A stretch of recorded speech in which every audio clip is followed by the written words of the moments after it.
Hello, everyone. My name is Trice Staten, and I am here with my lovely mother, Kathy Staten. And we were talking, as you can see from the title of this video, we are talking about the Clark sisters. Their movie came on, their biopic. I heard it was biopic, not biopic. How you say it, Ma?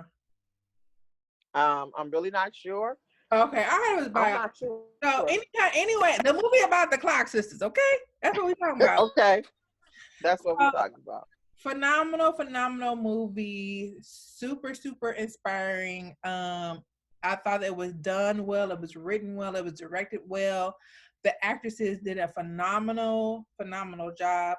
And so, of course, in the Christian and music community, this movie has kind of just been the buzz. We're all at this point, even if you are watching this later on in the year of 2020, at the moment we are sheltering in place, and so we really don't have anything else to do but to do work virtually, be with our families, and watch TV. So, Yes. so I thought about the Clark sisters, and my mom and I were talking about it. My family and I were talking about it, and my mom, she'll tell you a little bit more about her credentials, but she has worked in human services and mental health and social services for pretty much all of her adult life, right, Mom? Over 30 years. Over 30 years. And most recently, within the last year or so, she's really honed in on the topic and discussion of trauma-informed care. And so she's gotten all these different certifications, and she is well equipped to talk about emotional trauma and things like that. So we're going to talk a little bit about that portion of it, but we just wanted to open a discussion just about the movie. So, Mom, what did you think about the movie?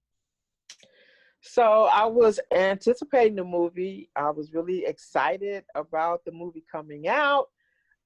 Interestingly enough, I didn't see a whole ton of marketing about the movie. I didn't.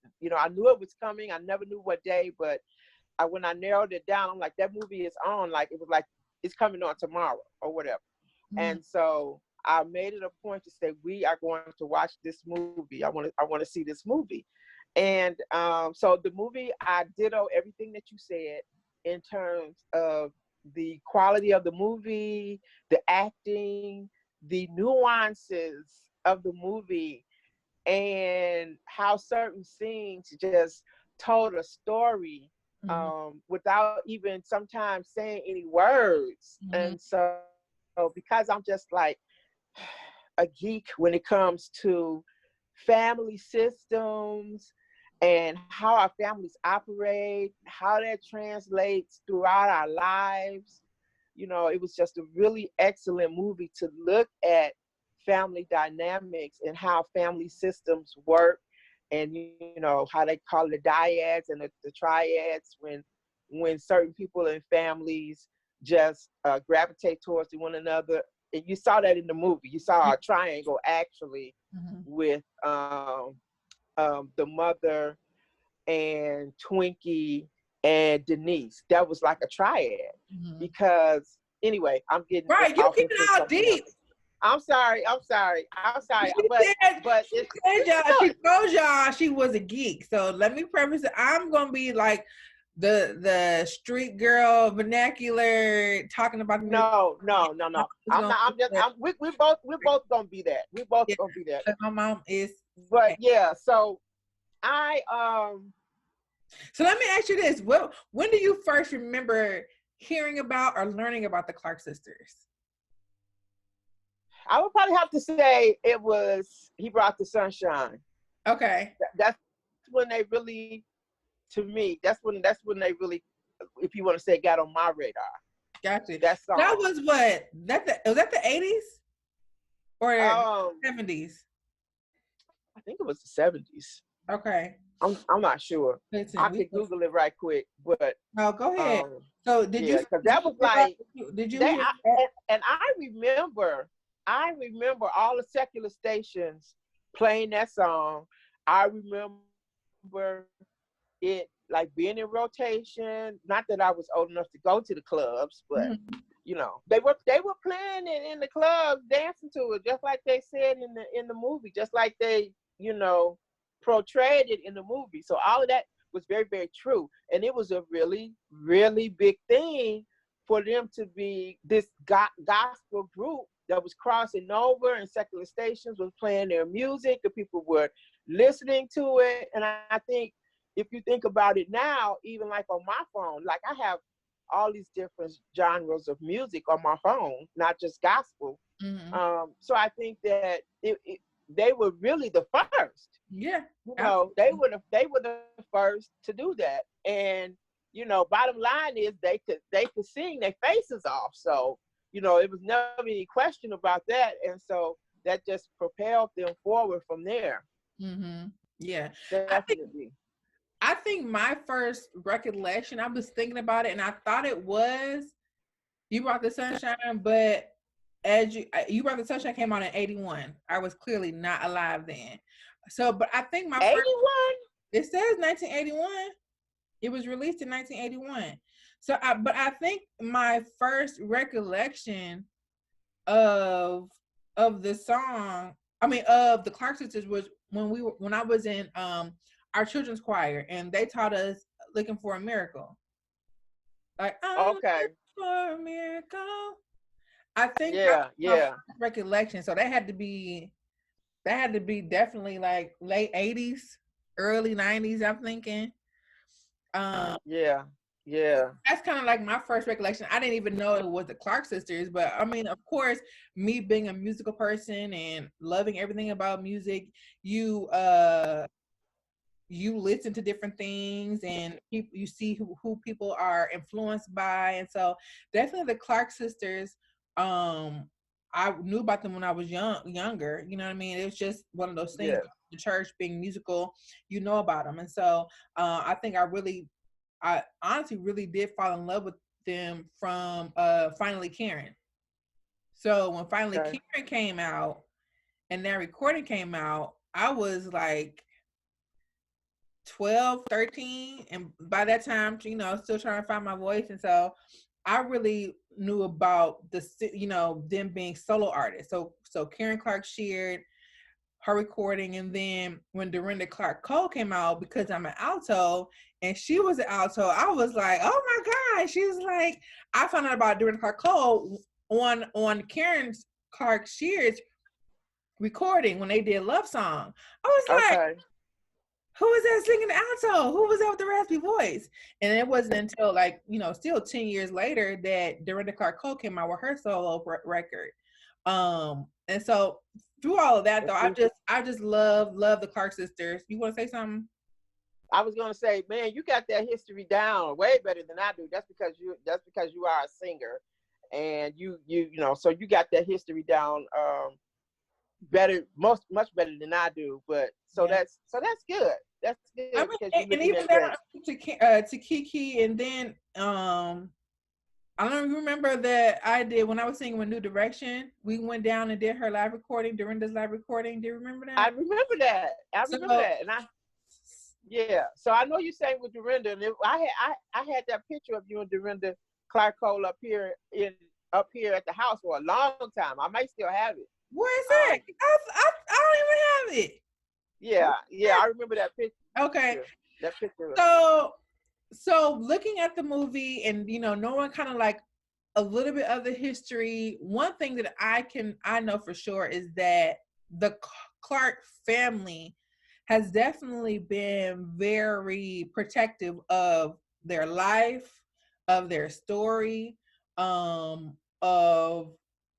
and as they should. They have great discretion, I'll say that.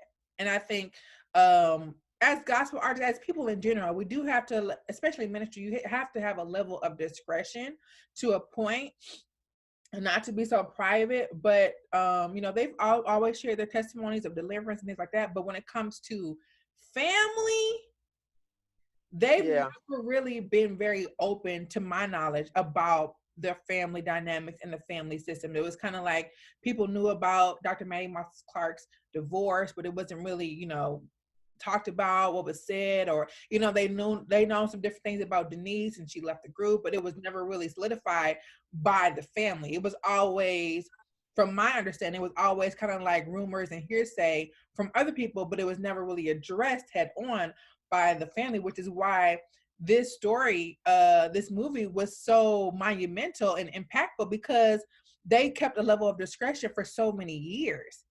And I Exactly. think that, and even in that, there's a lesson, because with the now in the day and age of social media and always being engaged and always, you know, trying to engage your community and your followers, I think that the level of discretion has diminished a little bit, because everything is common knowledge. And I think that is a lesson in that, about being integral and about maintaining a level of maintaining a level of discretion, outside of all the other lessons in the movie. But for me, I was like, wow, when I think about a lot of other artists, they probably wouldn't be able to have a movie that could be so like, oh dang, I didn't know that happened, because we live in a day and age where everything is out in the open, really. Yeah, yeah. So I think, to their credit, they kept the first thing, and the first thing was them staying together as a family. I really, saw the love between the sisters and with the mother. And, one wise person once said, some things just need a good letting alone. Mm-hmm.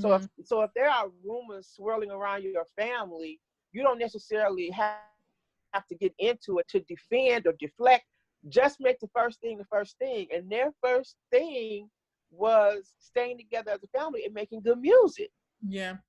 And that's been consistent.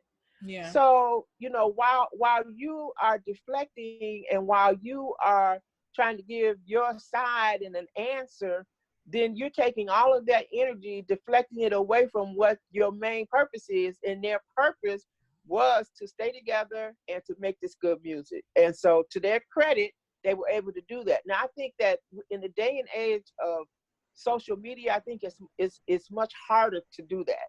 Mm-hmm. Mm-hmm. Because things just they can just take off. But as news cycles go, just like it comes into the news, it's gonna go out of the news, and it's gonna be another whole big thing in a couple days that's gonna come up, that's gonna knock your story out. So it's no need for you to always have to come in and deflect and give your side of the story. Plus, do you really owe us an explanation? Do you Right. really owe that to us? Right. Right. Exactly. Maybe I guess because in this age of reality TV, everybody wants to know everything about everybody, but you don't necessarily owe us an explanation about what's going on in your private life and in your family. So, Yeah. yeah. So Let's get kind of deep into just the different layers of the movie, layers of the relationships, between sisters, between parents, just a different dynamic and all that it shared. I don't know, at the end of I'm fast forwarding a little bit, but at the end of the movie, I don't know how you felt. At the end, I was just like, whoa, like that was a lot of information packed on into 2 hours. And I know a lot of people said like they should have actually done a mini series instead of one movie, because there was a lot, I'm sure, they left out. Even in a mini series, you can't tell it all, but it was a lot of information. They started off the movie with a bang. Like it wasn't no leading up to nothing. It was like, no, it was like, you cussing in my house, cussing. What was the cuss word? It's not easy, excellent. I'm like, oh, that was a cuss word. So yeah, they just jumped right in, and it's so interesting that I saw a Zoom meeting between the director of the movie, who's also from Detroit, right, like went to high school with them some kind of way. So wow, he was on there, and Jackie and Dorinda and Karen were on the Zoom, and the director said the very same thing, that she felt like, she felt like she didn't do as good of a job as she could have, and she talked about it possibly being more appropriate as Mm, a mini series. okay. And so, when you're artistic in that way, you always can look at what is lacking, as opposed to, saying, what was good about it, because we're just looking at it like that was a really good movie. But Yeah. she did allude to that fact too, I mean, we all that do that. it should have been good. Yeah, We we all critique do ourselves that. hard, We all but do they that. broke records, 2.7 million views, which I mean broke a It record was for the most viewed program in 4 years. Like that is on Lifetime, right? On on Lifetime, Lifetime. yes. So executive producers, we all know that the sisters were producers, but Queen Latifah, Missy Elliott, Mary J. Blige, Dr. Holly Carter.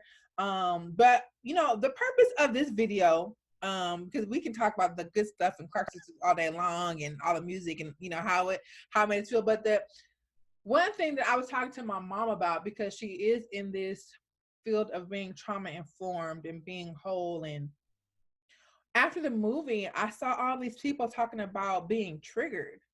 I was like, ooh, wait. I was like, okay. There was on Twitter, on Facebook, and because it the overall theme of the movie, of course, was about family, about their persistence, about their evolution as women, as artists, all of that. But in order to tell that story, they had to tell the stories of the domestic violence in the home, and um divorce, and going to a single parent, and then the the the what do they call it, the church, backlash from the church, and the boards and the elders, and you know Dr. Mattie Moss Clark having to make a decision to not perform with her daughters in order to maintain this level in the denomination. So when I saw people were like, man, I'm triggered by this is triggering, and I'm just like, well, I thought about, okay, how are people, we can still celebrate the Clark sisters and still be and still watch the movie, but at the same time, how do people manage their own emotions, maybe having gone through the same or similar situations as the Clark sisters? How do Yeah. people handle that? So as I was talking to my mom, I said, this probably would be a good type of video to make because it's so relevant. People are going to watch it more than one time. I've already watched it 3 times already. You know what I mean? Yeah, I So watched it. I watched it twice. yeah, so those emotions are going to keep coming up, and you're still going to be triggered by it. So speak to that, mom. Speak to, like, how people can manage emotions, or even first acknowledging them. Exactly. Well, I think that self-awareness is really key. So I'm not on Twitter. So we were having this conversation about you seeing all these things on Twitter about people being triggered. And I think the first thing I want to say about that is self-awareness is so important. Yeah. Because sometimes people are dealing with their trauma or this emotional difficulty, and they really don't even know why. They Mm, don't even know why they feel a certain way, or they start breathing hard at certain times, mm, or they just go from 0 to 10 mm-hmm. in a situation that it may not even be appropriate for them to go from 0 to 10. They just like right there. They're just like ready to go, ready to jump. Um, and so to be aware of yourself and what things may be triggering that, possibly when you were in other situations where maybe you didn't have control over the situation and something happened that wasn't quite so positive, or something happened that was really damaging. Right. um, but you go into that same mode of trying to protect yourself sometimes in situations where you are safe. Right. It's like I don't think I'm safe. I'm feeling the same way that I felt in another situation when I was not safe. Right. And so I don't think I'm safe now. So in order to keep myself safe, these are some of the reactions that I have that have kept me safe in the past, Right. when that might not necessarily be true. Because sometimes people can be in environments where they're not safe and they feel safe. And Mm, they could be in environments where they are safe, but they don't feel safe because it's like mm, foreign to them. So if you look So, at, okay. Oh, so you about to give an example? Because when you I said was, that, I thought I was about. going to go ahead, give your example. So when you said that, I thought about when you said people who are in situations where they don't feel safe, but then they also may feel safe in situations where they are not safe. And when Yeah, I thought about Twinkie when you said that. I don't know if you was getting ready to say that, but I thought about Twinkie and how she was at her last resort where she felt like she was just so. Well, I'm gonna assume I don't know her. I've never talked to her, so from what the portrayal of the movie was, that she just felt so smothered by all the expectations of her mother, of being in the group, of leading the group, of traveling, of all these different things, that she felt that she had to leave. And she felt safer with a person that she probably should not have been with at the time, and she was most safe still in that safe haven of her mom and her sisters and that family nucleus, but her everything else was clouding her thought process of what is safe and what is not safe. So that's what I thought about when you just said that. exactly, exactly. And from, from a very, I don't know how old she was when she started traveling, of course, traveling probably all over the country, Mm-hmm. with her mother. I mean, the character in the movie said that she had been playing for her since she was 9, Mm-hmm. and she was an adult, of course, an adult at this time when she, when she sold her catalog, and then when she eventually, left and moved and got married. Right.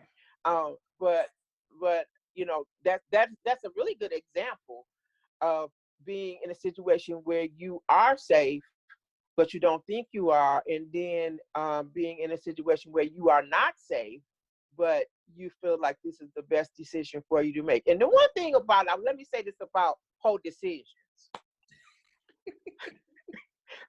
Poor decisions. I'm not making fun of it a lot of, but I'm telling you, that was one of the best. That was one of the best lines in It the was movie. so well, and that's why you have to give it up to the screenwriters. You That was have one of the best lines. anytime that Two you things you can do. Two things you can do. make Two good things you music good and at. make poor decisions. Make poor decisions. We learn how to make good decisions when we practice. Mm, So anything you practice, you perfect. yeah. But if you have never had an opportunity, a chance to make any decisions, you're bound to make some Mm, bad ones. that's so good. Because you have to practice making bad decisions. So as a parent, when you get your first, let's just say you get your first bank account, and in this day and age, you got your debit card. Well, you got your first little job and you spending money, and oh man, I thought I had this, but that didn't come through. And then before I knew it, they declined my card. Well, it's one thing for you to overdraw an account when you here at this house with me, Mm-hmm. because I'm gonna be able to buffer that. I'm gonna be able to buffer that experience. Mm-hmm. It's a whole nother thing for you to do that when you're out on your own. You got to take care of yourself. Maybe you got somebody else to take care of too. So, in terms of learning and being able to buffer a bad decision or anything that an adolescent makes, that's what we become as parents. We become that buffer, because I can buffer and make that impact of that not to be so damaging. Yeah. But if I make every decision for you, every decision all through, let's just say all through high school, I just make every decision for you. I don't let you decide. I don't ask you. Now, if you do this, what do you think would be the end decision? What about doing this? If I don't have you thinking about what might happen, and you leave here and you go off to college, and that's when you start making decisions. Mm-hmm. You're bound to make some bad ones, because we all have poor decisions. Listen. Okay. It's Oh, just that, do you have that support system that's going to buffer you through that and make the impact and help to lessen the impact of that poor decision? So mm, that's why, you know, I have always had the policy with my children is to let you have some input in this decision. Like, how are you thinking about it? And the other thing is, your brain, you don't really have all of the things that you need to really make good decisions till you get well in your late 20s, which people don't really, they don't really realize. Because I've heard parents say, well, he 18, he grown now. They grown now. No, they're physically, they are grown and they are developed. But just like the mother was saying in the movie, physically you develop, but mentally you don't have what you need to make good decisions. Yeah. But when you got your finger on somebody and you just always pressing it down, and basically everything that they do, you're controlling, that person is automatically going to have the tendency to want to get up from under your finger. Yeah, which is what Denise said at the bottom line. Like, we gonna still be up under her thumb if I sign this contract. And I mean, I'm not a parent. I don't have any kids. Mom, you got 5 kids. I'm the oldest of 5, if you didn't know. Okay. So, like, how do you going back to like the movie and seeing the era that they grew up in? It was the 60s, 70s, 80s, and 90s, actually, this span. But she ended up being a single mother. So Yes. not only is that, that familial, taking the father is taken out of the home. So she's the head of the household. Not only is she the head of the household, but she's trying to get this singing group, which is phenomenal, off the ground. Not only that, but she's trying to manage her position and other position in the church. Yeah. Responsibility in the church, and then also still have her main job, which is going around and doing these different choir workshops. And so knowing that as a mom, like, there's sometimes that I ask you, like, do you remember? And you be like, I don't remember that stuff. Like, I was just getting through at the moment, going back. And so now, I mean, she ended up having that reflective moment when she was talking to Jackie at the end. And she was like, I push. But I pretty much, I only knew that's the only way I knew how to do it. Survival mode. And then we also don't know how she was raised, what her background is, what Right. we don't know what if she endured any of those same type of dynamics, which would have led her to say, you know what, by any means necessary, this is gonna get done. I may be hard, I may be this, I might be that, but I love them, I'm gonna take care of them, and we're gonna make it.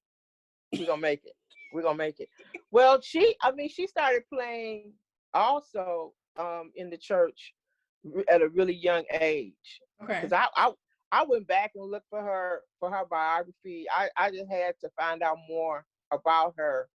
I mean, she was just Can we just talk about Aunjanue Ellis? Can we just talk about the actor extraordinaire who played Dr. Mattie Moss Clark? I mean, girl, she transformed all herself. the awards, all the nominations.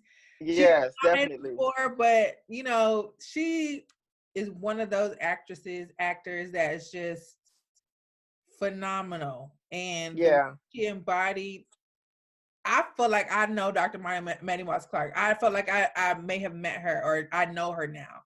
Yes, and they spared no expense. I mean, I'm even just talking about the wardrobe, right? Because if you go back and you look at some of the video, you'll find that some of the clothes that she wore in the movie, they were replicas. I mean, they really did an excellent job in down to the smallest details in terms of that role. We could go on and talk about that, but right, but also even to that point, and I feel like, I'm sorry if you're watching this, you just joining the conversation with us, and if you watch the movie, you understand why there's so much to talk about and why there's so much to delve into. But I felt like this movie, it was called The Clark Sisters, First Ladies of Gospel, but this movie really centered around Dr. Mattie Moss Clark. I Yes. mean, the fact that she, you know, progressed and aged, and she changed her demeanor. She changed the way that she, you know, she went from a woman who was driving all over the country, and Twinkie was in the in the passenger seat, to being driven by Jackie when she couldn't walk. You know, so like that whole span of 40 years, and she was able Mm-hmm. to be a chameleon and change. I think that's just extraordinary. Like anybody that you, anytime that you can play the same role in different stages of their life, I believe it is amazing. But Yeah. what I was gonna say is that we talked about, you know, you didn't really answer that question about like parenting, and I didn't give you a chance to talk about that. But like parenting, and how do you, as a mother, like what are the different things that you saw that she was trying to do that maybe, you know. Well, definitely they're great to be great. They're great sacrifices that Mm, have to be made that many people are not willing to make. So one thing about her personality that just stood out was just how driven she was. mm-hmm, She was just so driven, and to me she had a vision in her mind of what could be, mm-hmm, and she had all of the pieces to, she had everything she needed for it to be. She had everything she needed for those things to happen, the vision in her mind to come true. And you know, her, I think her biggest challenge is when you have a vision and all of these other people are involved in it, and they can't always see that vision. right, It's difficult because I see it, I see what can happen, but mm-hmm, y'all gotta come on, we gotta get in here, we gotta, because it's a great sacrifice that comes along with greatness, and many people, you know, they're just not willing to make those sacrifices. So as a mother and as a parent, I think sometimes you can have that vision and then you can get tired of fighting too. It's just mm-hmm, like, okay, you don't want to be great. Mediocre is okay for you.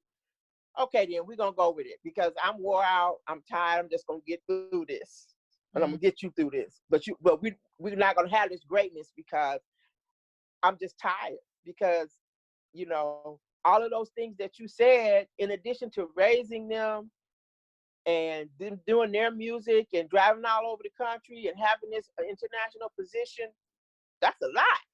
yeah, yeah. So Which at the beginning of it, you said how motivated and how driven she was. Her husband at the time used the word ambitious, yes, and how he said that the line was, you know, it doesn't look good on you. And she said, what? He said, ambition. And so you also being not only a wife, a mother, um, but also being what we call in the church a first lady, which my mom hates that term. But being the wife of a pastor of a church is what we're talking about. yes, And their initial friction of her being so driven and so, you know, set on a goal because she wanted to get her family to a certain place, yes. it not lining up with her husband. And And that, you know, it's a couple things I want to say about that. The first thing is most ministers or men that may think that they are on the way to that type of leadership in the church look for the cream of the crop. mm, They want the cream of the crop because the cream always rises to the top. yeah, The flip side to that is because you sought out the cream, in some instances, you want to control how far the cream goes to the top. mm, So, you know, somebody posted somewhere about this incident, and you know we got to kind of get in a little short conversation about insecurities. insecure egos. Mm. So while you're looking for the cream of the crop in a wife, now don't get too ambitious. I want you to be good and I want you to make me look good, but don't try to go too far. Don't try to go too far. And I think that does not happen all the time. But when you look at different personalities and insecurities, we all can have them at certain points, at certain times. And I think that a lot of times we don't talk about that part of it. So that's one thing. They look for the cream of the crop. Cream always rises to the top, but I still sometimes want to have that control over how far that cream rises. Yeah. The second thing is, let's not be naive. While you're talking to me about how ambition does not look good on me, your ambition is to rise within the ranks of the denomination or get a larger church or have more responsibility. So while you are speaking about ambition not looking good on me, you realize that if you are on my team and propelling me forward, you're going to put me in a position to get where I want to be. Right. Okay. So that's the two flip sides to that. And her expression, because I do believe that she was a God-fearing woman. I do believe that she believed that the husband was the head of the house. Just her expression in that conversation, she was not prideful or haughty. And I really like the fact that they displayed that, in that she was not going to, him. she was going to honor him, and she was not going to go toe to toe with her husband. The way that's one of the ways I'm talking about these nuances. When she sat down on the bed, and when she was like, I want to come alongside with you, but I'm sorry, I can't be there that day. And even when he made the comment about ambition, she was very humble in that moment. And so that was one of the things I think they displayed very, very well. So that's what I want to kind of say about that, because any man that is want to get married or looking for a wife, no, they want the cream of the crop. Okay, but don't they still want to kind of have that control. And so can you speak to that? Because what if there are some women or some marriage dynamics that look like that? It may not have gone, it may have not gotten to the physical part, or it's not physical, but they're dealing with that dynamic where there's a little bit of insecurity, there's a little bit of ego, but you have made and say these vows in front of God and man, to have this covenant. And so speak to that, like, in me being a single woman, hopefully prayerfully getting married one day. Yes, God. Yes, Lord. Yes, Lord. She can't wait. Go ahead. So speak to that, like, in this moment, how would you, if somebody came to you and say, I'm going through the same thing that Dr. Clark was going through, what should I do?